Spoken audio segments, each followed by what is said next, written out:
remember. Remember some things that what David did. David remembered something in this lesson this morning. What did he remember? He remembered a covenant that he made. As we get into what he done, the first thing he says, seeking to act. You talking about seeking to act justly. Seeking. When you're seeking, what are you doing? You're searching. You're looking for something. So he is seeking to act justly. Who is seeking? David is seeking to act justly. Now, how did he get this? He only get this through God. God can only somebody give it to him. So David is seeking for him. Now, what David is seeking for is something that he made a covenant a long time ago with this forefather. As we get into this lesson, in the first part of it, read it. What it says on verse 2. Verse 1. And David said, is there yet any that is left of the house of Saul, that I may show him kindness for Jonathan's sake? Look what he's doing. Here's David. Think about it. David becomes the king. Now, being the king, he had it all. But David had done this, as my understanding, this fellow that David looking for, him and David's father had made a commitment together. Long time ago, they made this commitment. So this boy, Mephibosheth, was just a young boy. At the age of about 5 years old, he didn't even know David was 5 years old. But David and his father had made a promise, a covenant together. Now, we get in this here lesson, we're going to see what happened today. Some of us will probably be like David should have been, and we say, I'm the king now. I don't have to remember nothing. You know, I tell folks that sometimes we have that selective amnesia. What are you talking about? You got this selective amnesia. I remember what I want to remember, and what I don't want to remember, I don't remember. My wife and my mother always said, my sister told my wife about my mother. You know, mama don't hear me. So mama finally told my wife, said, look, I hear what I want to hear. Don't that make sense? What you call that? That's selective hearing. My sister, oh, mama can't hear well.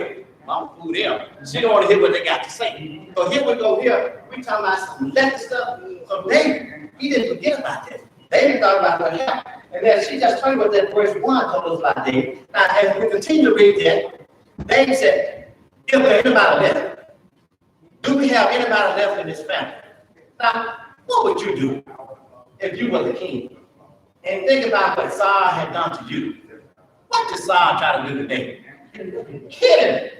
How many times? Over and over. Every time Saul tried to kill him. Saul just didn't want David to have his son. He wanted to kill him. Just kept on trying to kill him. Now, here's what David. I'm the big man now. I can go back and remember. I'm thinking about that. Saul done to me. Okay. So I'm the king. Saul. I want to say Saul got in the family there. Why he want to know Saul got in the family there? Deacon said kill him too. Because if you go back into the Bible of what happened, if a king, they always want a son. Why? Because when he get out the scene, who will come on the scene? His son will come on the scene. Then once his son come on the scene, when he get out the scene, what? His son will come on the scene. So here's David. And not being like me, and not being like you. David said, is anybody else left in that family? So he began to think, do we have anybody left in that family? When you read about this, you think about the question that David asked, is anybody else left? Because David had a reason to ask that. And reader, number 2, what does it tell us that? Verse 2. And there was of the house of Saul a servant whose name was Ziba. Called him unto David. The king said unto him, and he said, that servant is in. Look what they have right here. David, he's sitting around in his family having a good time. He said, somebody said, yeah, I know there's one left. Who is this servant? This is servant Ziba. Who is Ziba? Ziba was Saul's servant. And not only that, Ziba wasn't no anybody. Ziba was a man that passed on. How do you know? Ziba had 15 sons. So this guy here, he was out there kind of wealth. He got that son. But he was wealthy. Then he came to, yeah, I know there's one left. What? There's one left. Yeah, there's one left. Think about it. You the king, Saul done you wrong, and he's gonna tell you there's one left. So what you do? Try to kill him. You know, that's what I'm saying. Keep it real. That's what we'll do. Because I know that one's supposed to be the what? He's supposed to be the king. So what happened now? If that one left, I need to find that one so I can kill him. What is that? That's holding grave. That's what you call holding grave. That's what we're holding grave. I'm gonna find that one. I want somebody to tell me where he is. Because when you find tell him, bring it to me. What does they say about Jesus Christ? What did when he set out, he told him go find what? Go find the baby Jesus. Did he tell him that? Now why did he tell him go find the baby Jesus? He was gonna kill him. I win the same thing here. Same thing. That people said that mindset. I want to find him and I'm gonna kill him. But David saw it differently. David saw the beauty from God. When you find him, this is that son, the only one left in Saul's family, beside his son. And what it tells us, read on the next one. Verse 3. And the king said, is there not yet any of the house of Saul that I may show the kindness of God unto him? And Ziba said unto the king of Jonathan, Jonathan has yet a son, which is lame on his feet. Now, what? Did you see anything that really jumped in your mind when you read that there? I saw something. It says what? The kindness of who? The kindness of God. This is not what David doing. David doing this because of what? The kindness of God. Why would he do that because of the kindness of God? Because what God had done for David. Do you remember what he done for David? What he did? Every time Saul would get to David, David would move his foot. Do you remember the time when David got so close to Saul? Do you remember that time back there? He out there sleeping. And David right there with him. So what did God do? God protected him. Think about it. Here's David, a little boy. When he killed Goliath, what was that right there? Was that in the rock? Was that in David? Who was that in? So David remember. See, I said sometimes we got to go back and remember, folks. We got to remember something. David remember what God had did for him. So what David does not in turn, he's gonna do something for the friend that he had made this commitment with him. I'm gonna do this for him. But you know, we so quick to get that what? Selective amnesia that we'll forget for somebody who what. But David didn't do that. He still wanted that one son. Now, when it says he found that one son, and the thing about that one son, what's wrong with that boy? He was lame. I liked it. Now, how did he get lame? Come on, Miss Trey said the nurse dropped. Here we go. Isn't that something? Somebody's supposed to protect you, drop me. I kind of like it. Your protection, drop me. I'm well protected, but I got dropped. Not only did he get dropped, but this boy became crippled. He was crippled in both legs because he got dropped. Look at us. How many times has somebody dropped you? Have you ever been dropped? Have you ever been crippled? Think about how people drop you in life. How do they drop you? Well, you're not going to be nothing in life. What are you doing? You just dropped me. You just crippled me. How do you cripple me? You cripple my mind. Because you already told me I'm not going to be what? Now, how anybody else said that to you? Then you look back at your life and say, look at me now. When you thought I was dropped, who picked me up? Didn't do it. He did it right here. David, this boy, he was dropped. He was lame, but he got picked up. It's just somehow God can pick us up. When people write you off on your job, you're not going anywhere. You don't have that degree. You don't have that knowledge. But what do God do? He picks you up when somebody cripple you. You know how people can cripple you? We get crippled so many times by what? Words. People worry, cripple us. Do we let that stop us? We don't. But some people let it stop you. You know, some people say, well, his dad was nothing. What did I get in my mind? You got to be nothing. So what have you just done? You just dropped me. You just crippled my mind because you said what? My daddy wasn't nothing.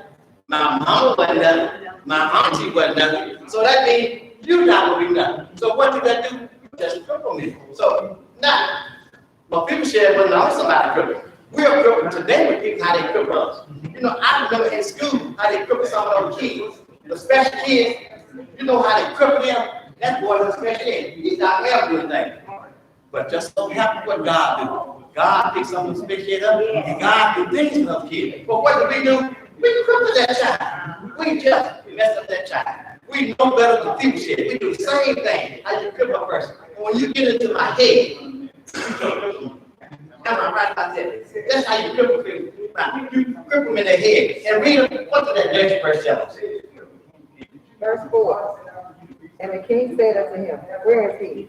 And Ziba said unto the king, Behold, he is in the house of Machir, the son of Ammi and Lomar. Have you ever noticed how they kind of do this thing right now? When he said, Where is he at? Then he said, What? He in the house of Machir. Then he said, Well, who is that? That's the son of Ammi. Now I began to think about why did he do something like that? But when you read about that, he did it because there was more than one person with that same name. So I'm letting you know which one I'm talking about. Well, if you go back and think about Moses, one of Moses' scouts had the same name. But that's why that bugs me. Wait a minute. Moses was dead 366 years, and he had a scout that went out with the same name. I said, now how could that be Moses' son? When I said the son of Ammi, but it wasn't.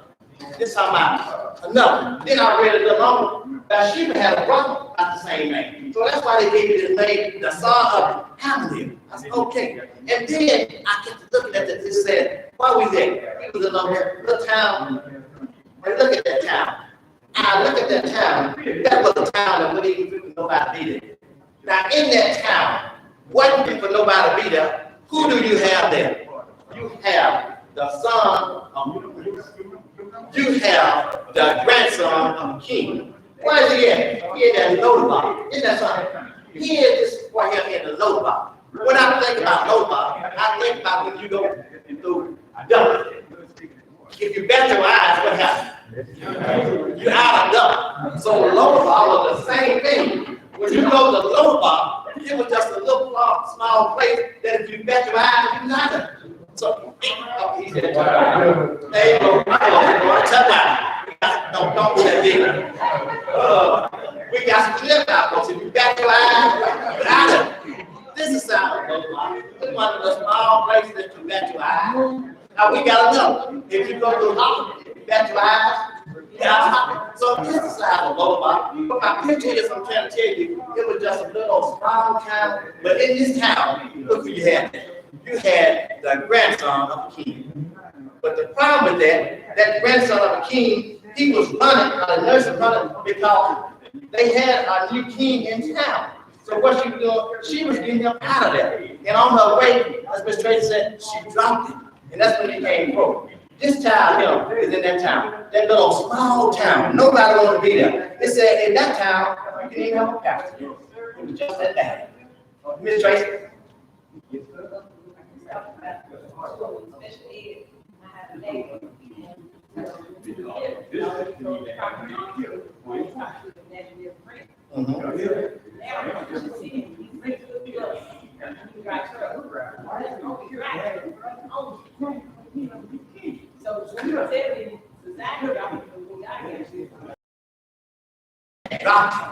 They had crippled him, but look what God did.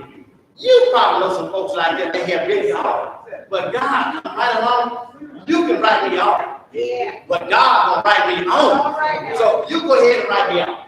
That's fine. But God will write me off. That's what happened right here. So don't ever write a person off. Don't try to cripple that person because you don't know what God will do for that person. All that person got to do is have faith in God.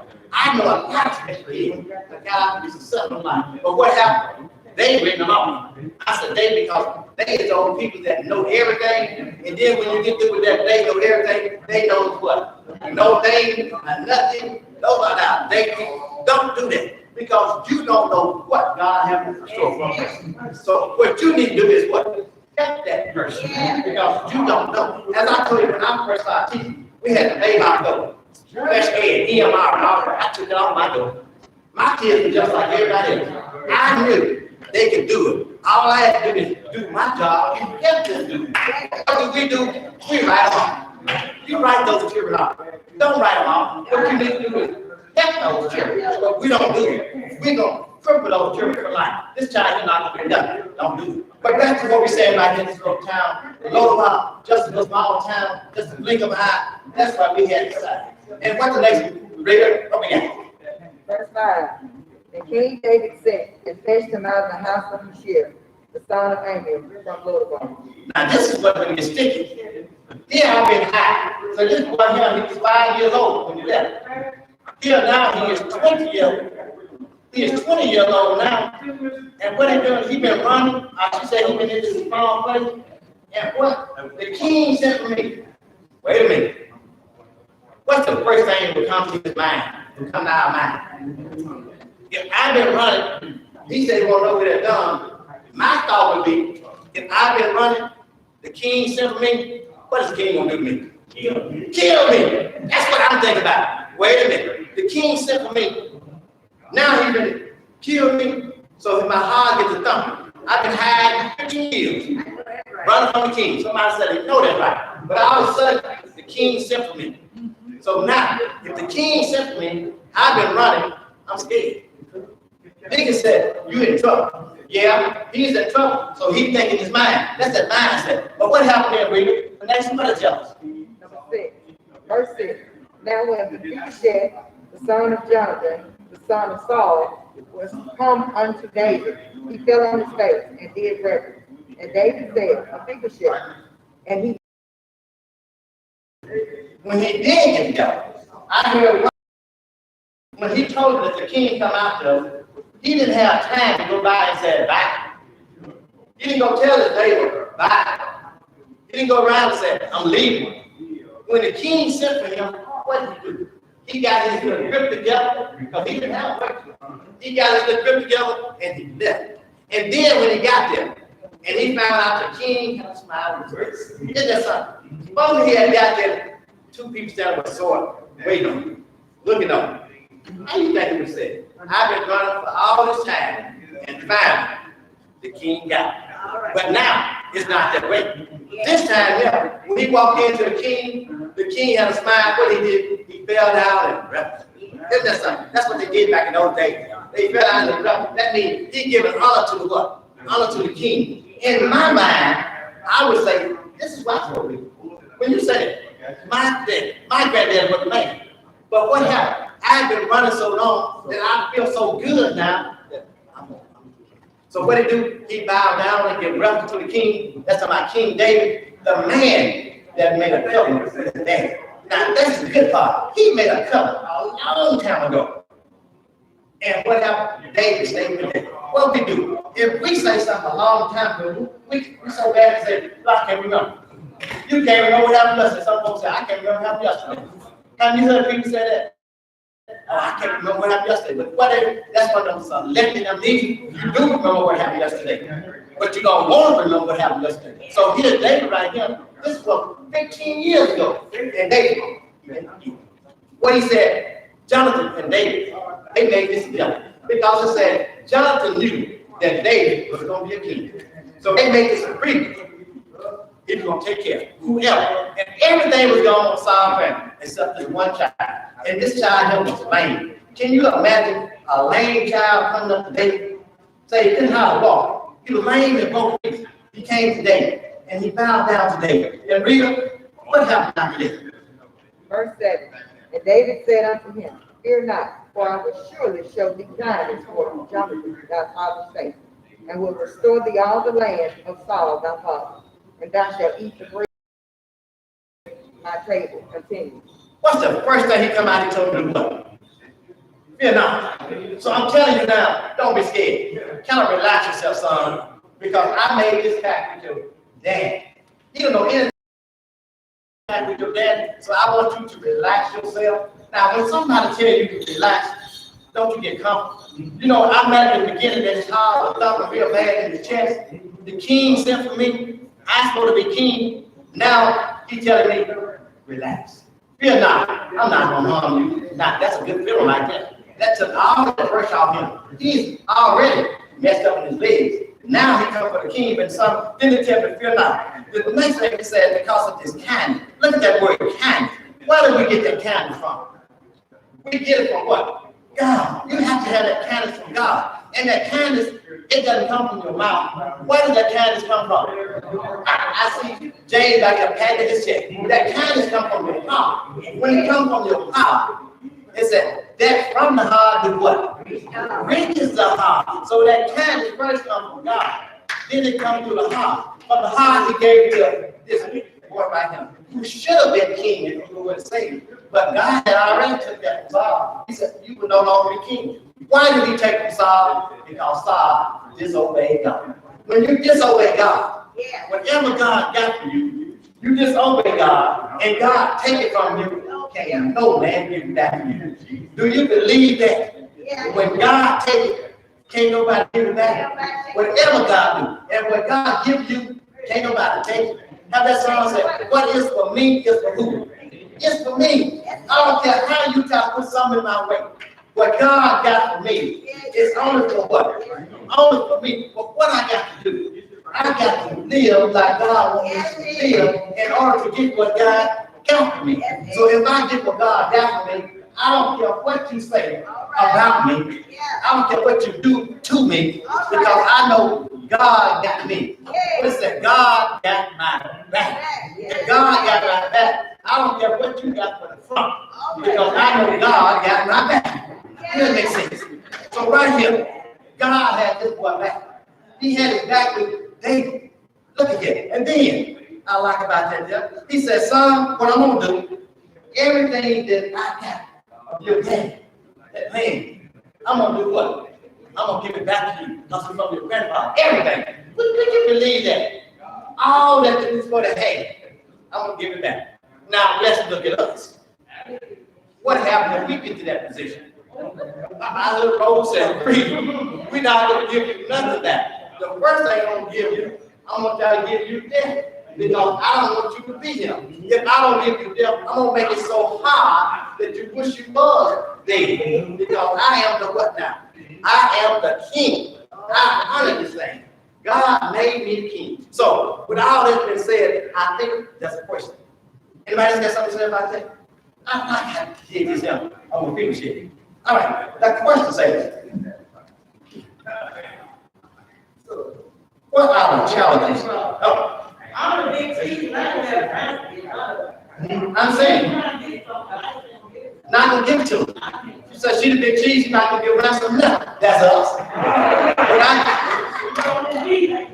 Mickey says don't be a fight, but you know what I like? When I get to the top of the mountain, we got a good one going on here. Run around and come around. But what I like about this is that when I get to the mountain, I'm not going to bring you up. That's up. But what happened? David got to the top of the mountain. When David got there, who did he bring up? This crippled boy. He said, I'm going to give you what belongs to you. Now, with that, thank you all. Here we go. She never took to the doctor. Even her for 50-some years, she never got on the doctor and he did. It's still so good, and they never walk. He can't walk and he can't talk. And he tried to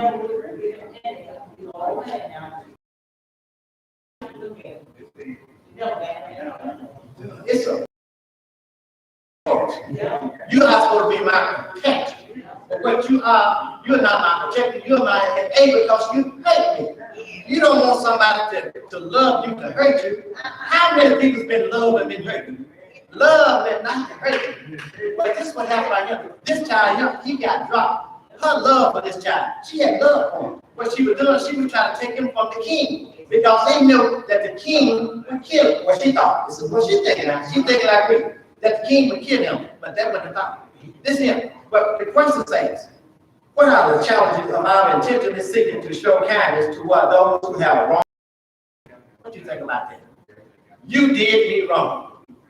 And boy, if I ever get to the point that I can get you back, what we call the big payback, I'm just waiting on my day. Well, if I ever get there, I'm going to get you. Is that right?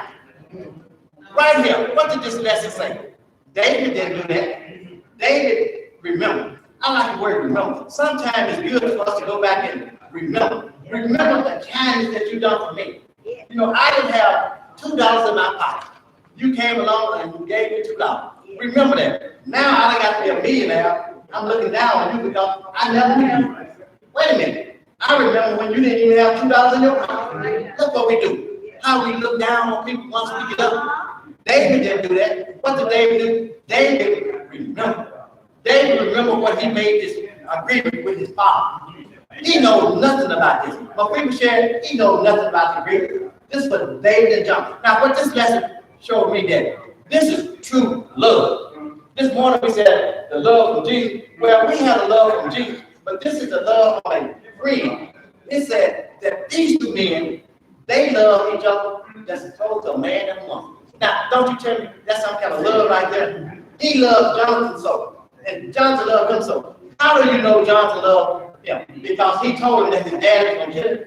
So what did he do? He went against his daddy, his friend. How many of us? No. Our parents were wrong, but we're going to stick with them in the house. Is that the right thing to do? No, that's not the right thing to do. He knew this. David wasn't wrong. Saul was wrong because Saul knew David was going to become a king. So he wanted to kill him. And Jonathan told him, do you remember when Jonathan told him, I'm going to give you a signal? When he comes, I'm going to signal you, let him know that David come after you. He didn't have to do that. He did that because of what? The love between them two. Now, don't you call that love? You can't have no greater love than that. I'm going to go against my parents for my friend. What is that? That's love. What did God do? He sent his own son because of what? Love. So this is the love that we talk about. And then, here's the next part. Everybody else? The next part says, provision for just treatment. The provision for just treatment. I want you to do right. And doing right, they are stipulation. But doing right, the provision for just treatment. Just treatment. God did just to us. Do you deserve to be here right now? You don't deserve that. Who do that for you? God, because that's of his what? Mercy. God give you that mercy. God give you that grace. That's why you sit there. You're not sitting there because you look so good. Otherwise, you're not sitting there because you look so bad. You're sitting there because of God's mercy. I just think I always have to be mercy down to the throne. Think about that. Mercy. Not on the mercy, but you got to have a little on a little grace. When you got a little grace and mercy, you got to make it. And the first thing, read, what it tells like that now? Verse 9. Then the king called to Ziba, Saul's servant, and said unto him, I have given unto thy master's son all that pertains to Saul and to all his house. Look what it is. Bring him. Bring him to me. When you bring him to me, I'm going to give what belongs to him. What belongs to him? I'm going to give him everything that belongs to his granddaddy Saul. Could we do that? I'm the big chief. I'm the big dog. Am I going to give my stuff to somebody else now? That's us. We could do it, but we won't. Why we won't do it? Because we're going to hold that in our heart. You know the little thing you said? I remember when you was a what? A boy. I like this young. When I was a boy, I stole some cookies out of the cookie jar. So when I got grown, what the first thing he said? Do you know old James Buckley, he stole them cookies? Look how long that was ago. I'm keeping that in my heart. Is that right? Is that how we do? But what did David do? David said, no. Whatever Saul done for me, that's okay. But what Jonathan and I made an agreement, that's what I'm going by. And said, bring it to me. And after you brought it to him, what he said, bring it?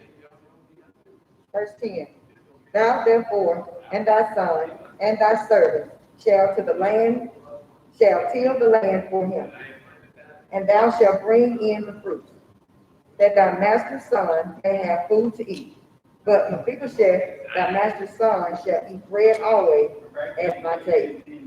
Now Ziba had 15 sons and 20 servants. Look at him. This is a big man. 15 sons and 20 servants. But what I want you to do, I want you to bring him to me. Not only do I want you to bring him to me, but I want you to sit at my table. Sit him right here at my table. And what we're going to do, we're going to eat, and we're going to share this together. And then I want you to be his servant.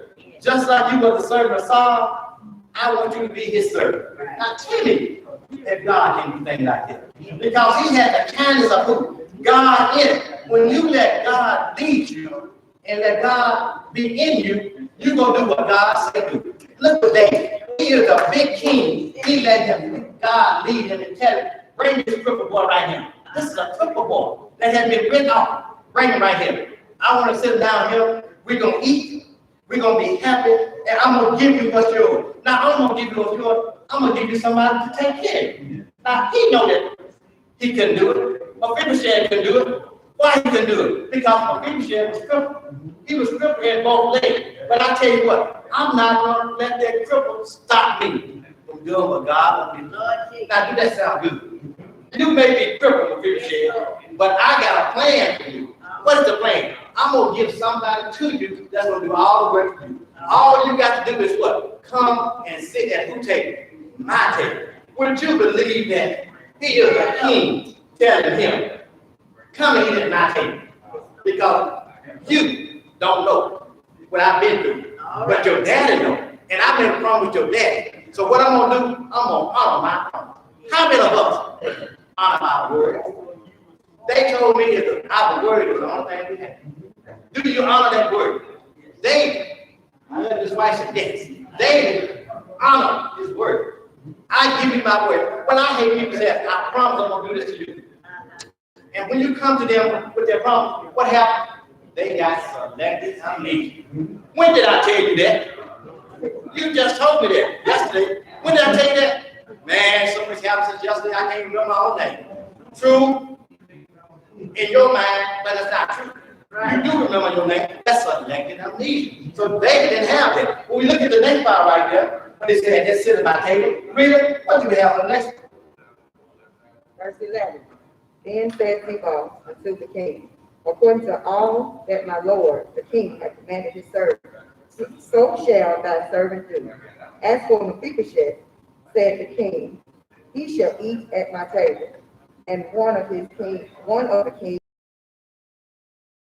was Ziba, and all that dealt in the house of Ziba were servants unto Mephibosheth. Look what happened. It was so good to David. And David was so good because God was in it. He let him sit at his table.